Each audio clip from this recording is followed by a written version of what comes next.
السلام علیکم میرے پیارے دوستو، آج ہم حضرت نوح علیہ السلام اور عظیم طوفان کا واقعہ سنانا جا رہے ہیں۔ حضرت نوح علیہ السلام اللہ کے عظیم پیغمبر تھے۔ انہوں نے اپنے قوم کو تقریباً 950 سال تک صرف اللہ کی عبادت کی دعوت دی، لیکن قوم نے انکار کیا اور نافرمانی کی۔ آخرکار اللہ تعالیٰ نے ایک عظیم طوفان نازل فرمایا جس نے کافروں کو غرق اور ایمان والوں کو نجات دی۔ یہ ایمان والوں کے لیے نصیحت ہے کہ نبیوں کی بات ماننے میں ہی کامیابی ہے۔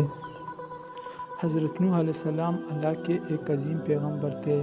آپ نے اپنی قوم کو اللہ کی عبادت کی دعوت دی، شرک چھوڑنے کو کہا اور صرف ایک اللہ کے سامنے جھکنے کی تلقین کی۔ آپ تقریباً 950 سال تک اپنی قوم کو سمجھاتے رہے، لیکن ان کی قوم نے نہ مانا۔ کچھ لوگوں نے مذاق اڑایا، کچھ نے کہا کہ یہ تو صرف ایک انسان ہے اور کچھ نے کہا کہ یہ پاگل ہے، لیکن حضرت نوح علیہ السلام صبر کے ساتھ اپنی دعوت جاری رکھتے۔ وہ دن رات اپنی قوم کو بلاتے رہے۔ بالآخر اللہ تعالیٰ نے نوح علیہ السلام کو حکم دیا کہ اب تم ایک بڑی کشتی بناؤ اور جب میرا حکم آئے تو اس میں اپنے اہل ایمان ساتھیوں کو اور ہر جانور کے نر و مادہ کو سوار کر لو۔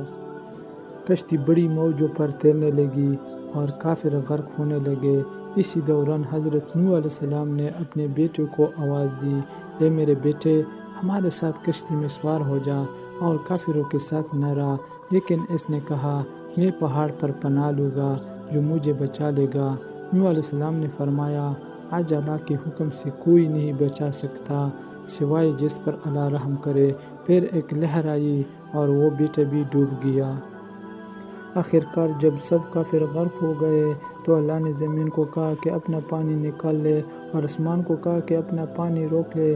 پانی کم ہوا اور کشتی جودی پہاڑ پر جا ٹھہری۔ ایمان والے بچ گئے اور یہی لوگ آگے چل کر دنیا کی نئی نسل بنے۔ اس واقعے سے ہمیں یہ سبق ملتا ہے کہ اللہ کے نبی کی نافرمانی ہلاکت ہے۔ دنیا کی کوئی طاقت اللہ کے فیصلے کو نہیں روک سکتی اور ایمان ہی اصل نجات ہے۔ اگر آپ کو یہ ویڈیو پسند آئی تو برائے مہربانی لائک، شیئر اور سبسکرائب کریں تاکہ مزید اسلامی کہانیاں آپ تک پہنچ رہے۔ جزاک اللہ خیر۔